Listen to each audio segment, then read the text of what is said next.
Hey, are you hungry? Well, you're in luck. Meat and Three is back for season 16. I'm Taylor Early, and we've got a whole new batch of reporters I am so excited to introduce you to. Hi, there. I'm Elizabeth Fisher. Asha McElroy. Sam Girardi. Jessica Gingrich. Hannah from Wisconsin. I'm a swing dancing audio engineer. I am a future registered dietitian nutritionist. I'm from New York, and I love rice and beans. My favorite food of all time is a shrimp burrito. I love watermelon. We've also got a bonus podcast for you called Behind the Internship. 3 of our reporters will take you along to show how they developed stories for this very show, Meat and Three. Hi, I'm Danielle Flitter, a plant-based chef from Philadelphia, living in Mexico City. I'm Sophia Hooper. I'm a bartender based in Portland, Maine. My name is Addison Austin Liu. I am a chef and food journalist from Salt Lake City, Utah, and my favorite food is Peruvian. Rice and beans. Hand-drawn noodle soup. So tune in to enjoy a square meal for your ears. And I hope you saved a little room for dessert. Today's program is brought to you by Tabard Inn, new American cuisine in one of Washington, D.C.'s oldest hotels, located in DuPont Circle.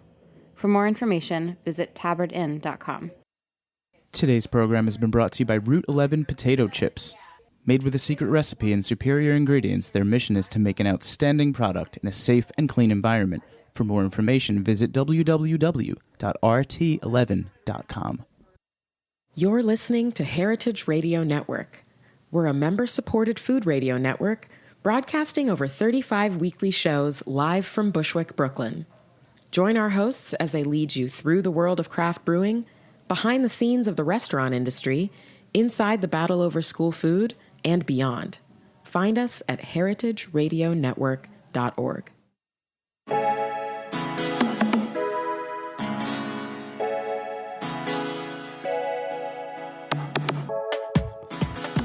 Hello, Heritage Radio listeners, and welcome to Season 5 of The Line. It's 2018. We're back.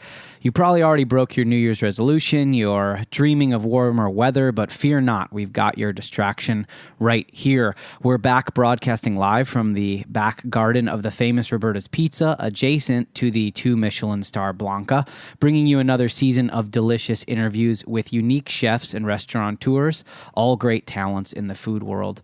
I mentioned Blanca because my guest today is a veteran of that kitchen, so he had no trouble finding Heritage Radio studios since he worked about 100 feet away for a while.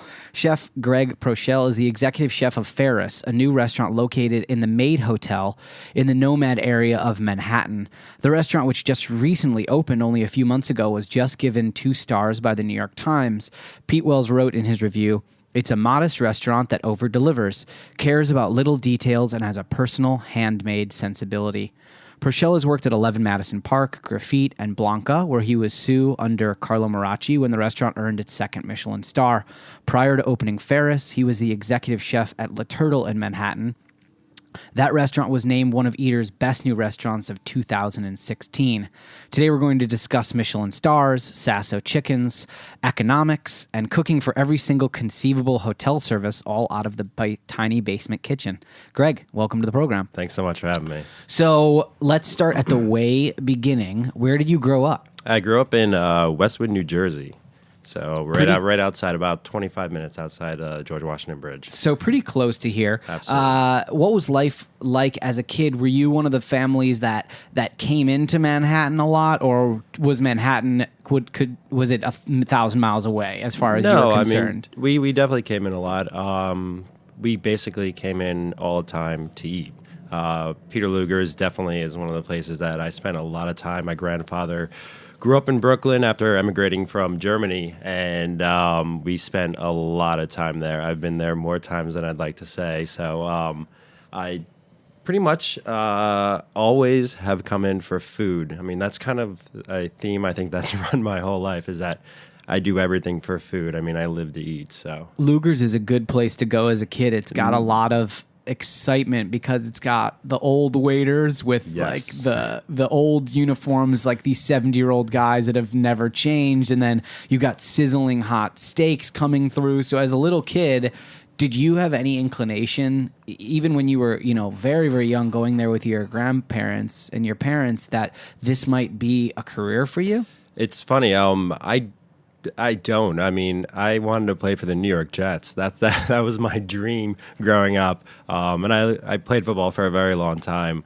But at one point, I think I realized that it would never happen. But I don't want to say that I knew I was going to do it. I just knew that food was a big part of my life, and I knew it was always going to be a big part of my life. But I mean, as a young child, I think I always got just immersed in it. I mean, my grandparents we would go into the city with, they were phenomenal cooks. I mean, every single good memory has been a food memory of my life, pretty much. Always circling around family, food, and they were drinking. I wasn't until I was able to, and then maybe before you were able to. Yeah, that's probably right, and a lot of loud talking. Were they cooking German food, like actual flavors from their childhood, or what? Not really. I think more of just things they accumulated. Because, like I said, my grandfather, they moved here with my grandmother. They moved here when he was 21 and she was 18. Very young. They lived in Brooklyn. They had 5 kids there. One being my mother. And I think they picked up a lot of influences just from people around. I mean, a lot of Italian influences. I mean, but my favorite dish of all time that my grandfather makes is clams oreganato, which is definitely nothing close to German. But they use a lot of different techniques I think they picked up from their childhood, and then especially my great grandmother, who I was fortunate enough to know until I was 14.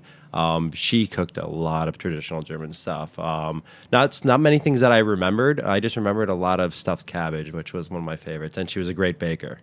And so, besides the cooking, was it a creative household that you grew up in with your parents? I'm always curious when we have chefs on the program, like what fuels that creativity. Sometimes it's very obvious, and other times it's a little more subtle. For you, was it a house where sort of creativity and ingenuity was rewarded, or was it more like analytical, go to school, get a degree? Well, that's funny you say that. My dad, very much sports, analytics, do business. He was a stockbroker. He wanted me just to do business. My mom, on the other hand, was very much the creative, the drive for me. I mean, I always drew. I still draw to this day a lot. And I was probably the biggest Lego collector in all of New Jersey growing up. So I always knew that I liked building stuff. Always I wanted to use my hands. I play musical instruments. I think I always have had to find a way to express myself creatively. But to say that I was surrounded by creativity, I don't know. I mean, my sister was very much books, she's a lawyer now, so she's followed that passion very, very strictly. But I was always I always wanted to run around. I always wanted to play outside. I always wanted to do stuff. School, I never wanted to do ever. I just was lucky enough to do well at it without having to try too hard, I guess. But yeah, I mean, mine was always I wanted to do stuff all the time. I never wanted to really sit around. And it's funny because now that's kind of all I want to do is sit around and read books and read cookbooks and research cuisines. I mean, besides being at work. So you mentioned that your parents are kind of opposites, and you're maybe a blend. Much. And the school choice that you made, you went to Wesleyan, which I think veers a little bit towards what you're saying about your mom, as it's a small liberal arts college in Connecticut. But you studied economics. I did, which is an interesting choice for Wesleyan, and for someone who's just described themselves as wanting to use their hands and build things. Economics is really it was a lot of pen and paper and computer, right? Very much so. I mean, so why that choice? Well, I mean, math was always also very interested to me. I'm actually very interested in numbers. I think number theory is very cool. And at the end of the day, most businesses, all it is really numbers. I mean, at any business, anywhere. But it was a very dad conversation. It was more I want to take a minor in architecture. I really like earth and environmental sciences. And he's like, we should probably do economics. And I was like, well, I'm really interested in this other stuff. And he's like, you should probably do economics. I was like, well, all right, I guess I'll do economics then. And I'm very happy for that because it gave me a really good business sense. And I think that's very important. Yeah, and granted, I did have an office job for 2.5 years after college. Every moment of it, I really disliked every single moment. What did you do? I was an analyst for a while. Okay. And I mean, so it was like a lot of Excel work, which is great because still in this industry, I mean, I do have to use Excel. I have to do inventory. I have to do all my scheduling. I mean, like, I'm very comfortable with it, so I'm very happy that I have that stuff. But I mean, especially like the last 6 months of working in the collared and tie world, I really was it was just like, all right, I got 6 months. I'm going to go to culinary school. Like, I got to get out of this. I got to get out. It's interesting that you mention, the Excel documents, because people work at restaurants and they learn how to do knife skills. You learn how to manage your prep list. You learn how to just generally stay organized, right? Pick up dishes, how to make a sauce that doesn't break. No one really tells you that once you become the executive chef, once you become in charge, you sit at a computer for a really long time, for long periods of the week. More than you'd like. More than anyone really likes. And a lot of it comes down to just managing inventory, managing schedules and things like that. Did you always feel like you had like a leg up from going to school, or did you feel behind when you went to ICE? Did you feel ahead or behind? I mean, I was an old cook. I mean, I was 26 when I started cooking. So that's, in the grand scheme of things, that's pretty old. I am very competitive, so like I didn't really think I was a leg down that I started late. It's just, it's interesting going into a job and having someone that's like 7, 8 years younger than you, just like literally destroying you around the kitchen and just feeling very inadequate. That's how I felt. I mean, my first job, like you mentioned, was at EMP. That was the first time I went to stage there to graduate. And really threw yourself into the fire on that one. Yeah. I were like, decided to start slow. I'll go somewhere. I'll go to EMP, one of the best restaurants in the world. I went there to stage so I could get unpaid for an externship. And that was the first time stepping foot inside a professional kitchen. So that was eye-opening. I mean, immediately when I stepped into that kitchen and just seeing the things around me, seeing how it actually functioned, I was like, I was like, this is for me. And then I actually got picked when I started my externship, because that was a few weeks before. I think maybe 5 or 6 days before it, they got their first 4-star review. So I walked into that, and from that stage being like, this is what I want to do. The first 2 weeks there, I was like, oh God, I've made the biggest mistake of my life. Like, parts of my body hurt that I didn't know I had.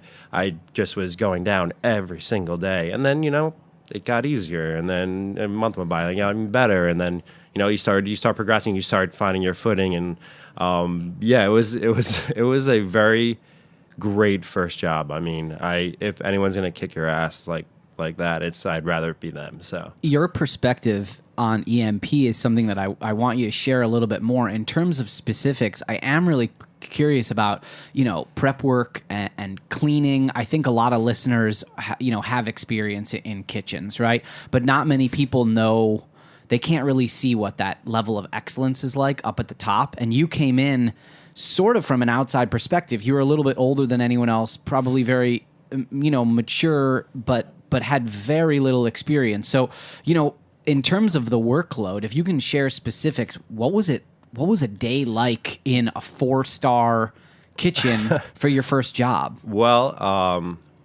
I don't want to say depressing, because that's the wrong word, but you literally feel like I felt like I was letting people down every single day, just because I was never ready. The first couple of weeks, I was never ready for service. I was always behind. I was always doing stuff wrong.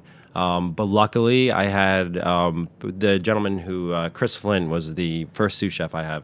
He's a big reason of why I was there. He really knew how to drive me, and he really knew he was like the dad. He was like, I'm not mad, but I'm disappointed, which is I think one of the most powerful things. The worst. It's the hard thing to hear. The worst, and and he's like, you could be better. And and at first I was just like, I can't be better. And then you start believing in him, and you start having all this positive influence, and you have all these people around you. Because at the end of the day, the thing I love about the kitchen is it is like, I've played sports my whole life. It is a team. It is, everyone's working towards one goal. And, you are as good as your weakest link. And I didn't want to be the weakest link. And I was at the beginning. I mean, I absolutely was. So I had to work hard. I had to get better. And I mean, you're basically, what it's like, the prep list is you're coming in, you have 4 hours to get 7 or 8 hours of work done. So you just have to get better. I mean, it was a sink or swim situation. I mean, with like I said, there's so much positive support there, but at the same time, is if you're not pulling your weight, like people will notice it. So you don't want to be that guy or girl. Like you want to be a positive like influence on everyone around you. And like I always saw myself as, if I didn't know what I was doing, I'm gonna figure out how to do it. I'm gonna stay up late. I'm gonna look at videos. I mean, like luckily we have that now. Like I'm gonna find ways to get better. I'm gonna ask questions. I'm gonna come in early off the clock. I'm gonna do what I can, just because I always wanted to get better. And that's kind of why I chose that, because I knew I was coming in late.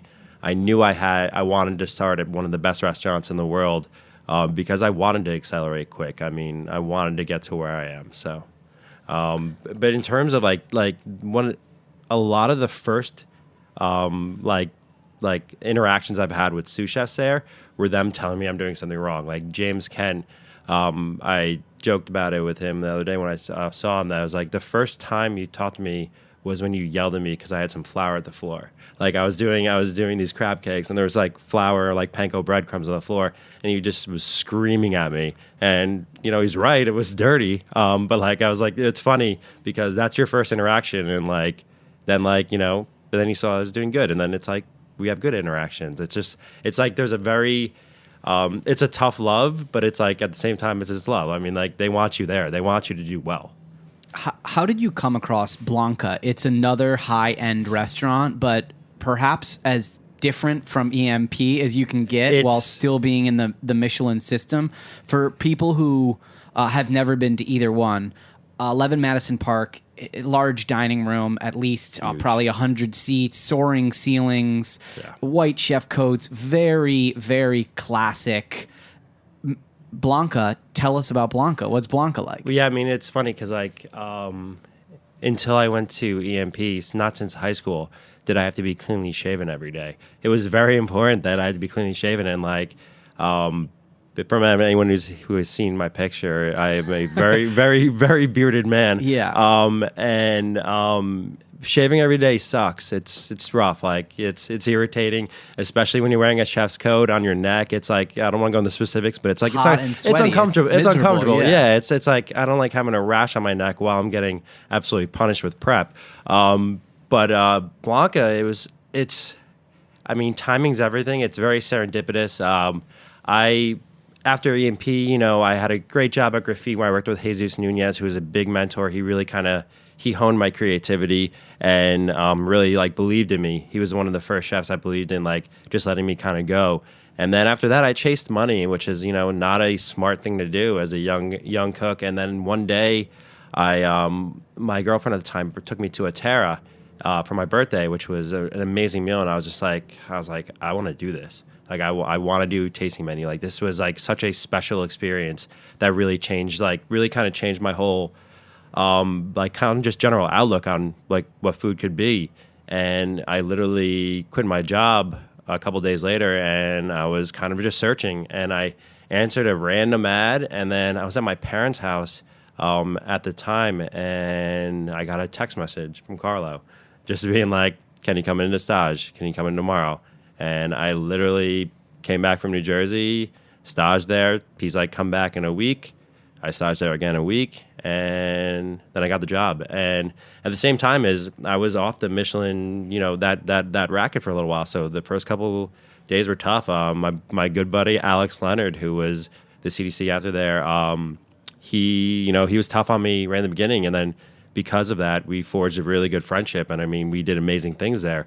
But it's funny because we didn't take ourselves very seriously. I mean, we took our work extremely seriously. I mean, when we were there, it went from, I believe, 6 people down to 2, like almost overnight. And just me and Alex were the only guys there. And like, we didn't panic. We just kind of did our thing. We did it at our pace. We did it at a level that we love. I mean, it's such an amazing place there. Like Blanca was, it opened my eyes to the green market. I was going to the green market 4 times a week. I was learning about ingredients. I was seeing techniques. It was like a cuisine without like reins. It was just, we could do kind of whatever we wanted as long as it was within Carlo's vision. And he really wanted us to express ourselves through our food and through his vision. So I think it's, I can't say that truthfully because I haven't been to too many ones, but I mean, to me, it was like a kitchen like that I've never experienced. It was very fun. And I mean, having the dichotomy of like here with Roberta's and the pizza guys coming in and out, it's just like, it shows also one of the things that I love is like that kitchens have personalities. Like people are fun. Like people come from all walks of life.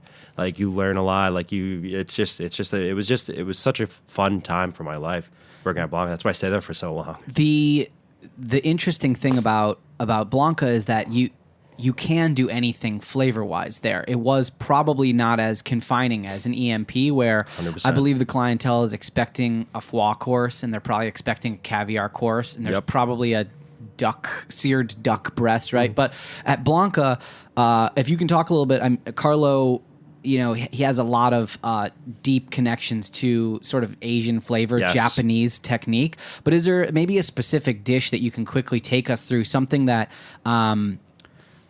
was perhaps, if you can, encapsulate what was happening at Blanca when you were there? I mean, that's tough. There's so many of them. Yeah, just one there's that so really many of them, sticks but out one to that you. sticks out was one that we kind of worked together on. Carlo had a really good idea of a flavor profile that he wanted to work with, and it was sunchoke, soy, ulva, seaweed, and like honeycomb.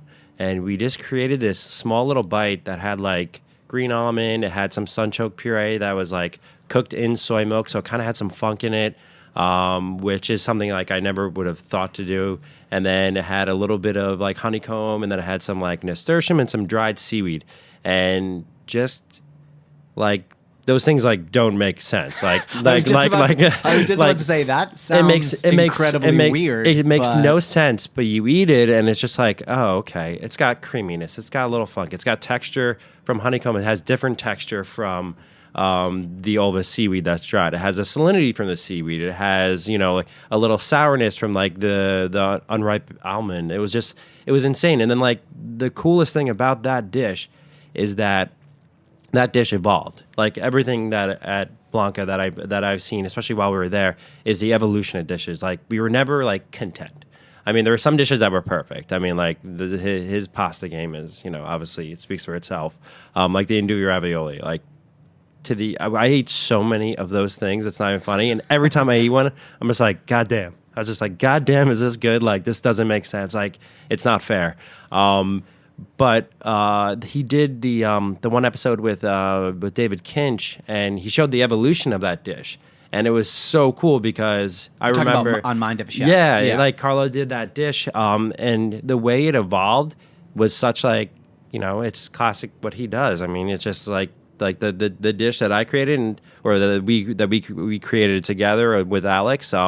That dish changed into something like even more refined, even more beautiful, and just like so different, but like still like it's so cool seeing stuff like that. Like that's like one of the greatest parts is like seeing how things can evolve in a kitchen. There's sort of two types of excess that I think you find in a tasting menu. One is like the high-level ingredients that are just the ingredient on the plate, which is like a more classic French style where it's like, this is caviar, this is, a piece of beef with fancy stuff on top. The excessiveness at Blanca was more about like finding weird, crazy things that no one else could get their hands on. I know that there was sort of a very impressive purveyor list that Blanca used. Oh my God, yeah. How many purveyors were you working with at Blanca? Well, and how do you... I guess what I'm saying is like when you have no constraints, how do you self-impose those so that you don't just make a 50-item tasting menu and everything just makes the cut? I mean there's so much in there I could talk about. Like when I got brought aboard, we had a sous chef that was leaving, and he kind of passed over the purveyor list to us, and it was like 54 people long, and like. At first, I was just like, "What? Why? Why is this happening?" And then, when you get into it, you realize that like we got ducks from one guy, what else we got from him? Nothing. We just got ducks from him because his ducks were amazing. We get sassos from our buddy Carlo at La Pera. Like, why? Because in my opinion, that is the best chicken I've ever had in my life. So it's like we had all these purveyors who are providing certain little things, which makes it very, very inundating to order and everything. But at the same time, it's like, it's easy at a tasting menu because you do have a structure. You know how many people you're doing. So like when you can set up pars and you can set up, easy deliveries, it's one thing. But in terms of like the restraint, one thing that he being Carlo, always kind of honed in on is that, we're not going to take a dish off unless we find something that's better. So that makes it also, at the same time exciting, but also frustrating because it's like when you have such a good dish, like to take it off is like, it's tough. It's really tough. I mean, we had tofu on forever. Like we had the tofu dish just that went through so many iterations because it was excellent. The tofu was amazing. It was made a la minute. It was very cool. Like it was warm. It was a tofu I don't think many people got to experience. And then we finally were able to take that off. And when we took that off, it was like a cheese dish of a cheese that like we were all working on. And it was like those were kind of really cool battles that we won. I don't want to say battles because that's not really the right word, but like those were cool things. Like when we got something off the menu, it was almost like a celebration because like, yeah, we made something better than something that was already so freaking good. Like it was really cool. But I mean, it's the biggest thing about a tasting menu, and especially like one like Blanca's, is that it had a really cool ebb and flow. Like to get to satiate people, to leave them wanting more, but at the same time fulfilling them, and kind of taking through a journey where they're not going to leave like rolling out the door. Like that was like the greatest thing about Blanca. And every single person, like my parents, especially when they came and ate there, they're like, I just feel good. Like I feel very satisfied. Like I don't feel stuffed. Like I just feel good. Like you could wake up and eat breakfast the next morning. I was like, that's a cool thing about that menu. So like, to be really excited about something and is like, we were working at something and like if maybe it wasn't quite right, it's fine. You tuck it in your back pocket. Next year, you revisit it. And that's like the great thing about cooking is that like you write it down, you have all these things. I mean, that's kind of what Ferris was, that it's just all these things that I've had ideas about, that all these things I wanted to try. I mean, we wanted to do a carrot pasta at Blanca, and we did one, and it was a very different one. It was I think it was a farfalle pasta with rabbit, and I wanted to do a filled one, and I just couldn't get it right. And then like I spent like the better part of 3 months at Ferris trying to figure it out, trying to get it right. And like, is it right? I mean, it's good, but I'm still working on trying to make it better. Yeah. We're going to take a quick break, and when we come back, we're going to talk about that sasso chicken. We're going to talk about La Turtle, and then, of course, we're going to get into Ferris, your new restaurant. Stick with us. We'll be right back here on Heritage Radio.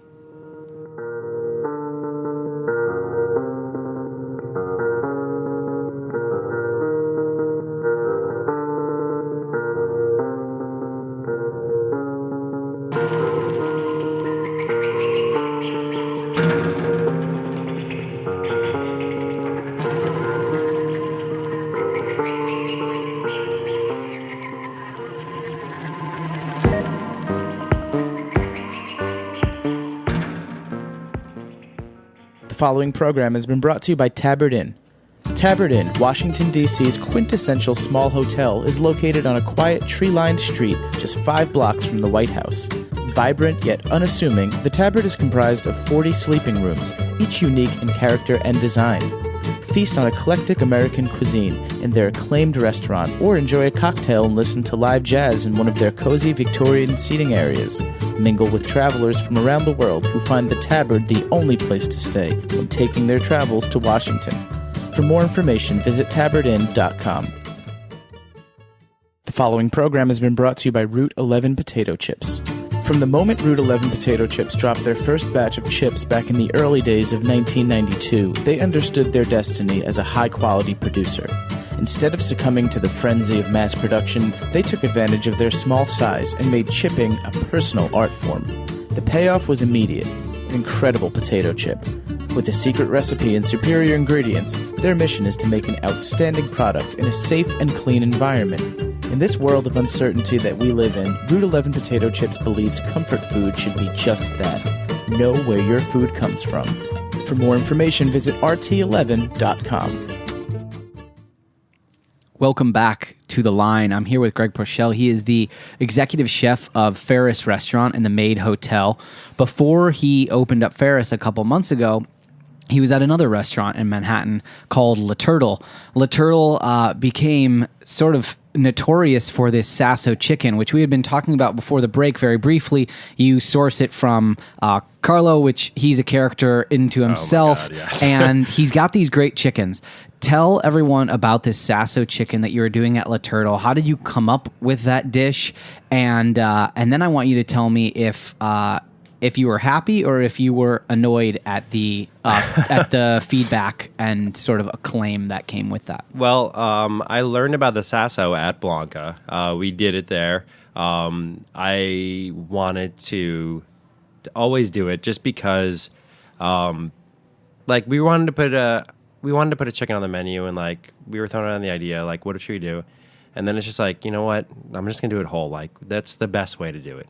The sasso breed is like probably the best roasting bird just because it's like breast to like thigh ratio is like almost perfect for it. It's a really high fat bird. It brines wonderfully. It roasts wonderfully. The fat in it is amazing. The fact that like I said, the breast to thigh ratio is like generally when you cook a chicken, obviously it's the thigh will be undercooked, so then you have to cook it more, and then the breast ends up becoming dry or overcooked. It doesn't have those problems. So we played around with it. I ate a lot of sasso chicken during the pre-opening of Le Turtle because we had to play around with it. We tried brining it 24 hours. We tried brining it 36 hours. Then we tried brining it 48 hours. Then we actually settled on 42. For some reason, it just was the right amount. And then we decided, so we got that down. Then we started playing on with how long are we going to dry it? We're gonna air dry it for 2 days, or air dry it for 1 day, air dry it for 3 days. We found the formula, the temperature, everything that we liked about it. And I mean, as far as chicken goes, it's a really good chicken. I mean, chicken is not the most exciting thing, but you ask a lot of people, especially a lot of chefs, like deathbed meal, they want their mom's roast chicken. Like they want like a really just well done roast chicken. I mean, everything can have like, tons of technique, tons of like, cool ingredients or anything. But like, if you do like one thing, if you do that really well, like it's satisfying. I mean, I wanted to do it and I wanted to make a spectacle about it.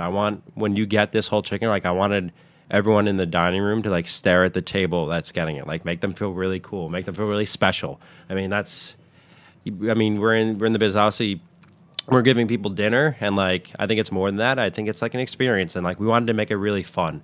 What came out, like, did I expect that to like go where it went? No, not at all. I mean, it was just, we were just doing a chicken that we thought was cool, and we thought it was a really fun, kind of weird, slightly dangerous way of presenting it, and people really liked it. And I mean, it's funny you use the word notorious because it's, I think that we had a lot of other really great things on that menu, and it was just like, oh yeah, you work at Le Turtle, the chicken place, and I was like, yeah, but we kind of got other stuff too.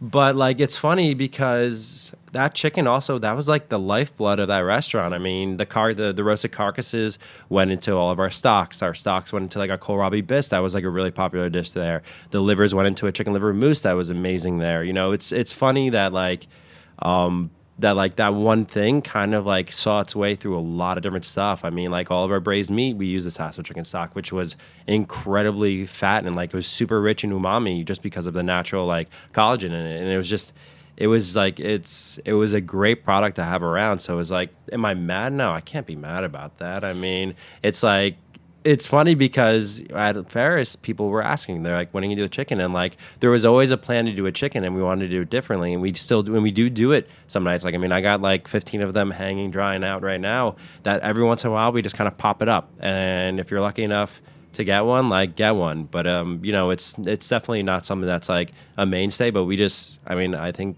I owe it to people that really like my cooking. Like, I want to please the people that have been following me and that come here, and like we're just doing it just a little differently. Like we're doing it smoked now.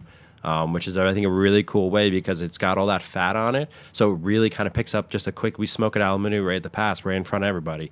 And it is even more of a spectacle now just because it's such a small, intimate space that we're working out of. But this one definitely has set off fire alarms on multiple occasions, which is not the best in a hotel. But I mean, I think it's actually, we finally got that, we got that under control now.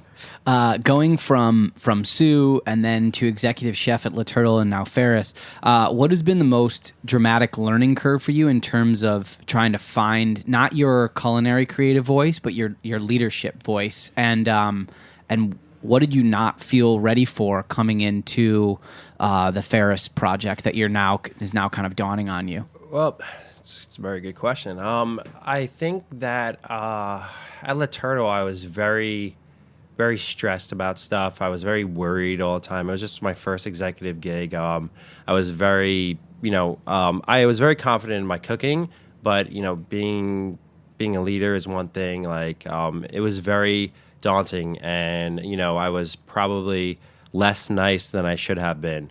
At Ferris, that was not at all the case. I'm even more confident in my cooking, I think now, confident in my leadership skill, and I'm not a, you say, like you mentioned before about being on the computer, but I kind of do that in my off hours. I come in, I open, I cook, I do the bread. Like I'm prepping all day long. Like I make every bit of pasta that comes out of that kitchen. Hence why I've been there for the last 130 days straight. It's what I want to do. I mean, and I think that's the leadership that I've always liked, is that, I want to make sure no one's working harder in that kitchen than me right now. I am there all the time. Like I will be there for people. Like I always put everyone else in my kitchen, I think, before me, which at some point that's going to have to take a little bit of a break because I need at least a half day off soon. But I lead by example, and I think that's the most important thing. And like I said, we practice PMA in that kitchen, that positive mental attitude. We are a very fun kitchen to work in. Moods are high. Like it's for a creative space, I think it has to be like for everyone to create and for everyone to kind of be on the same page and kind of want to go after the same goal. Like you got to love what you do. I mean, it's long hours, it's daunting. It's like, it's a tough life. But I mean, when you step into the foot of the kitchen, like that was the best thing that I liked about it, is that like, nothing else matters. Like when you're in the kitchen, like after whatever, you had a shitty morning, you had a bad commute, you come into the kitchen and it's like, all right, we're here to work. We're here to have fun. Like at the end of the day, we're just cooking food. We're trying to do it the best we can and try to have a lot of fun with it. But yeah, I mean, it's like, it's an enjoyable time.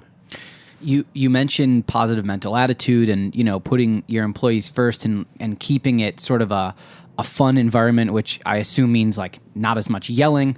Of course, at the end of last year and at the beginning of this year, we're addressing a lot of changes in our industry, yes, based on sexual, verbal, physical assault and harassment that's occurring across all industries. But it's been a boys' club in kitchens for a long time, and it's hopefully things are changing for the better.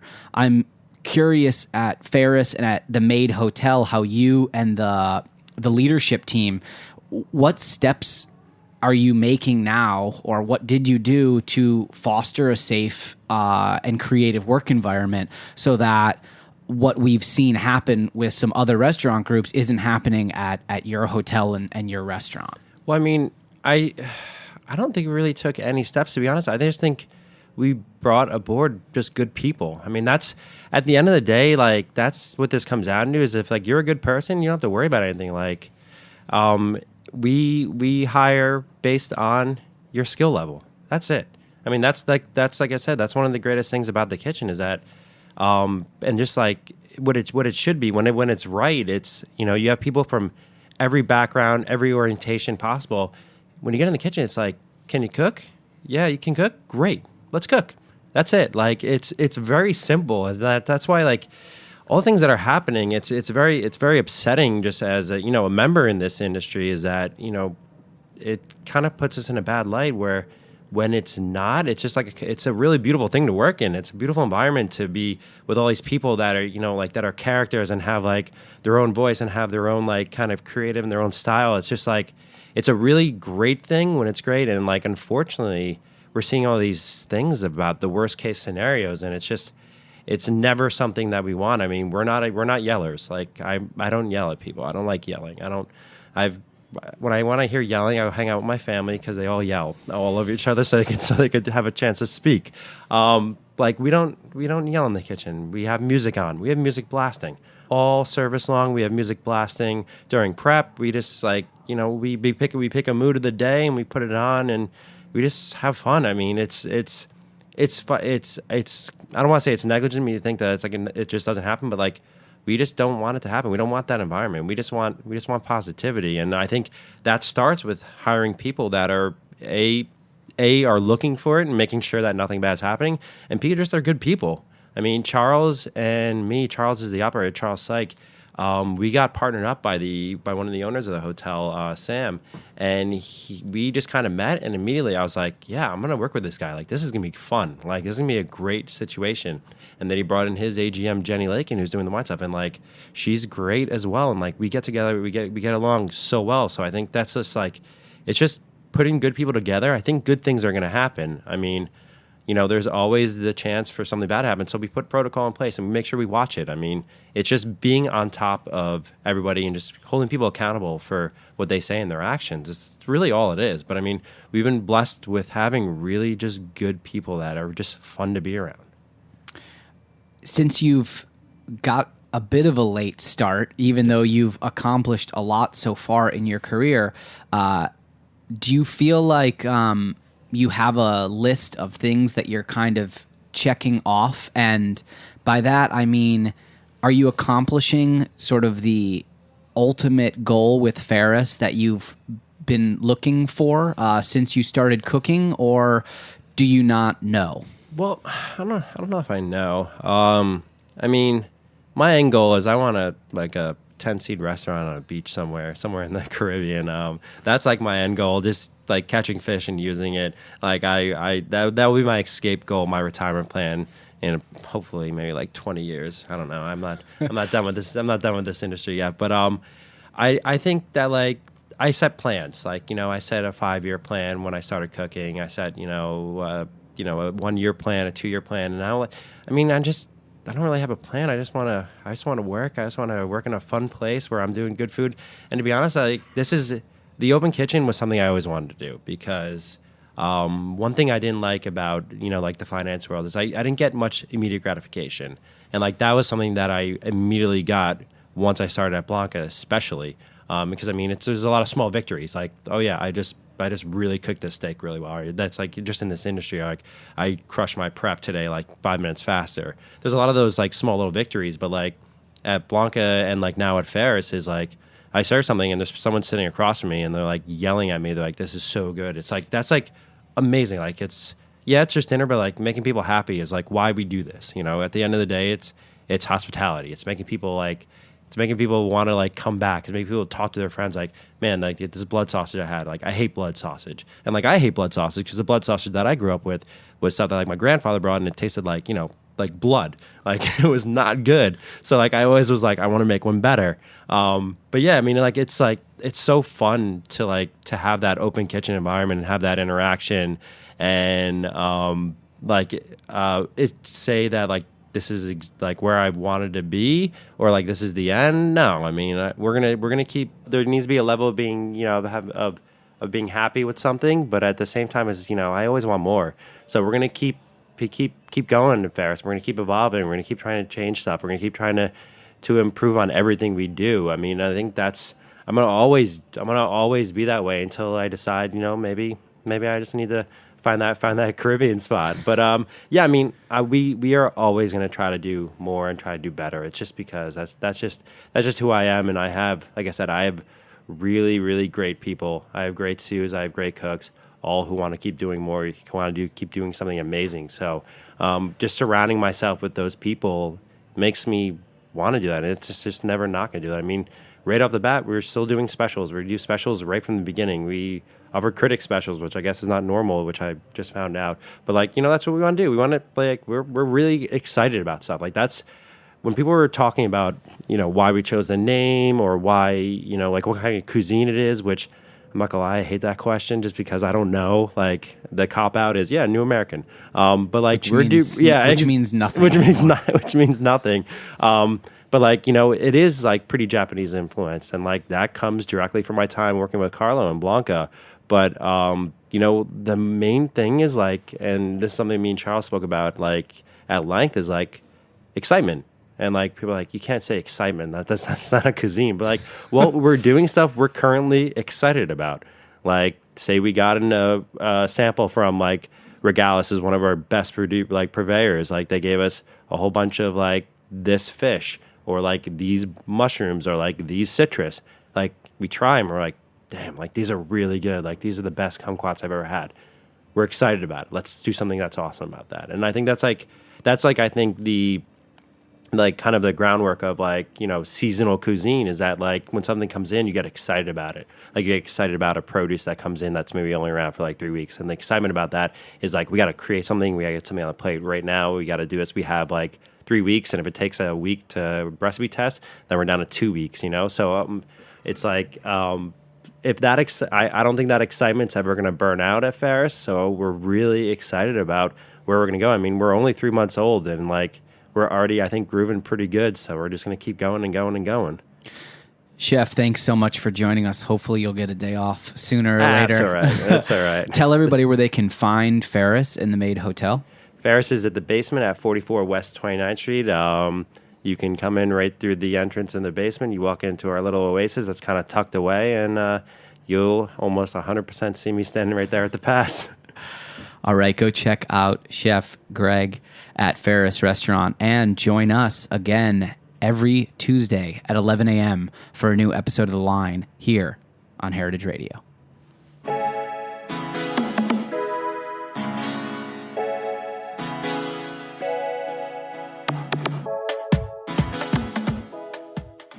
Thanks for listening to Heritage Radio Network, food radio supported by you.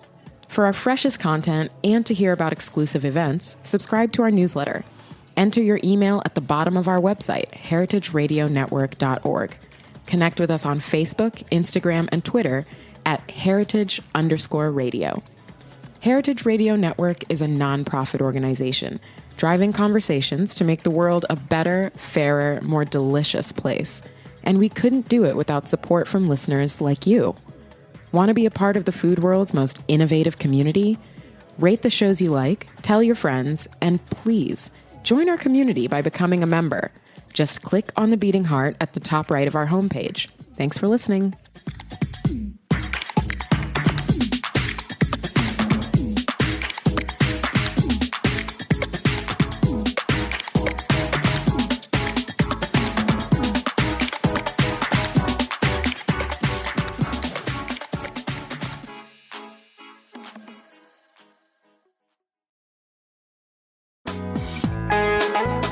Hey listeners, we're nearing the end of our 15th anniversary fundraising campaign, and we need your help to meet our goal.